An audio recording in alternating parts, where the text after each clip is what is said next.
Walt Disney, Oprah Winfrey, and Thomas Edison, what do they all have in common? Well, at some point, they were all classified as failures.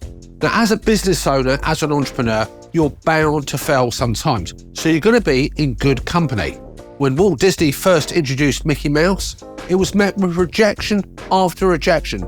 In fact, he was rejected a total of 300 times before he had that life-changing experience. Look at him now.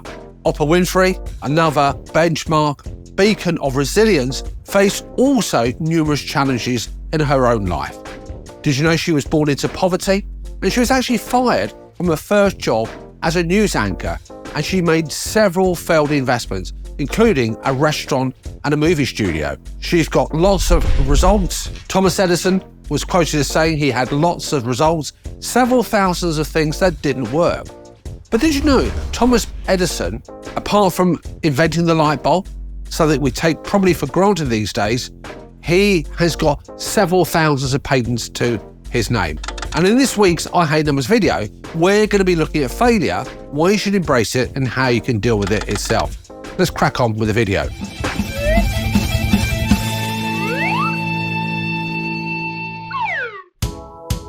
Now, I mentioned Edison previously. He had, in fact, more than 1,000 patents. Now, that's an incredible amount of patents here. So it's not just the light bulb he's famed for, but failure or learning from those steps was endemic in his success. Now, the thing to remember about failure, by the way, folks, it's not absolute. The key to your success is about learning how to make the most of what we might call failure, or learning if you prefer, and simply move past of it and keep on pushing. What else can we learn about making the most of failure? Accept responsibility. Don't give yourself a hard time. Don't overwhelm yourself and beat yourself up. And there's a difference between accepting responsibility for that failure and actually blaming yourself. That's a negative spiral, which we don't want to get into. Accepting responsibility means just that. Acknowledging there are things that you could have done better. It also means not blaming anybody else when things go wrong. Take that responsibility, don't walk away from it. As a business owner, the ultimate responsibility lies with you. I, for myself, over my 30-year business career, have made many mistakes, failures. I take ultimate responsibility. It doesn't mean that you beat yourself up unnecessarily, doesn't mean that you put yourself into a negative cycle and say you're never going to succeed. That's not what I'm saying at all. What you need to do is to accept responsibility, move on. Today is not tomorrow, knowing that you're wiser now than you were before. And the lesson to take away is that failure is not always a bad thing. Now, in fact, with failure, we would not develop, grow, and learn as human beings, let alone business owners. Now, there's a lesson we can take from every failure. And one could argue that if you learn a lesson, failure isn't really the word that we should be using. Obviously, for the purpose of this video, it's a word that I'm going to be referring to. Now, failure means that you tried something new. And if you're not willing to try, if you're not willing to go from under that duvet, fail and learn, then you'll never develop or broaden your horizon, develop new skills. So it pays and have some gratitude for those failures in your life. In fact, they're necessary. If you don't have those goals that you're aiming for, if you're relying on a journey without some end point here, you're going to be going round and round in circles, wandering that path aimlessly, and I don't want that for you.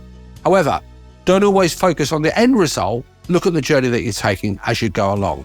You've got to enjoy the journey, and effectively, even what you might think as negative has its positives.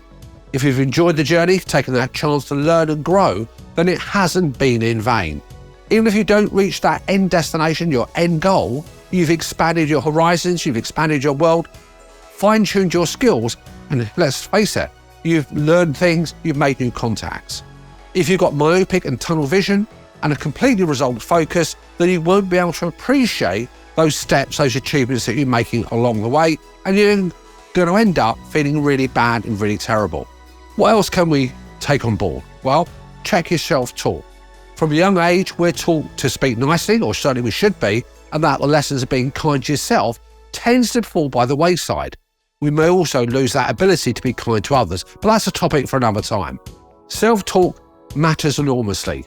If you keep telling yourself you're a failure, then your brain will support you and you'll reinforce that, and you think you can never succeed, never move forward, and that tiny little nagging voice in your head saying that you're going to fall at every single step. A minor or even a major setback does not equate to failure, not by a long shot. Over the 30 years, I've had my fingers burned through bad debts, making bad judgments, making bad decisions, but I learn from those. Doesn't mean I'm going to avoid them completely, but it's there. Dust yourself down, build up your resilience, draw the lessons on, and progress forwards, even if it's in micro steps. Now, it's really important, folks, that you identify your negative self-talk, turn it off, turn that voice off, turn down that volume. It takes time and practice, but it's definitely worth doing because it makes a huge difference in how you handle failure. What else do we take on board? Patience. It's said that patience is a virtue, and when you're impatient though, even progress can seem like failure. A small setback will feel like the end of the world. We are, as human beings, are overambitious at the timescales we give ourselves for things to work. It's important that you work on your patience and realise that overnight success, far being the exception, is several years in the making. In fact, most people who achieved what we might perceive as overnight success went through hundreds of failures before they got it right. We see that in the world of business, we see that in entertainment, we see that in sport, we see that in our daily lives as well. Remember, just because you can't see those results right now does not mean you're not progressing. Your actions today are sowing the seeds to your future success. A customer prospect, a lead that just said no right now, may come back to you in several months' time. So keep those conversations going, keep nurturing them. I've had business from clients that I've made contact with several years ago, and they've become clients of mine. Contact may not be useful right now, but in the future, it could be of value to you. What's our concluding thoughts? Well, folks, if you want success, you've got to be able to learn to deal with what others describe as failure. It's vital that you learn to tap into that responsibility for your actions. Don't abrogate them, take ownership. See the lessons behind each setback. You also need to rein in your negative self-talk, learn to be patient, and most of all, enjoy the journey. I've been in business on my own account for 30 years, and even though it's not always a rosy picture, I still love doing it. It's not going to crush you, it's not going to kill you, and it gives you the ability and the opportunity to build something that you want for yourself. Folks, I hope you found this useful. I'd love it if you could share it with those who you feel would benefit from that. And if you need to tap in to a community of like-minded individuals, grow your business, share resources, knowledge, access to a great directory, check out the show notes for a waitlist that I've got going for the Numbers Whiz community and directory, and more so besides. Until next week, folks, learn those lessons from failure.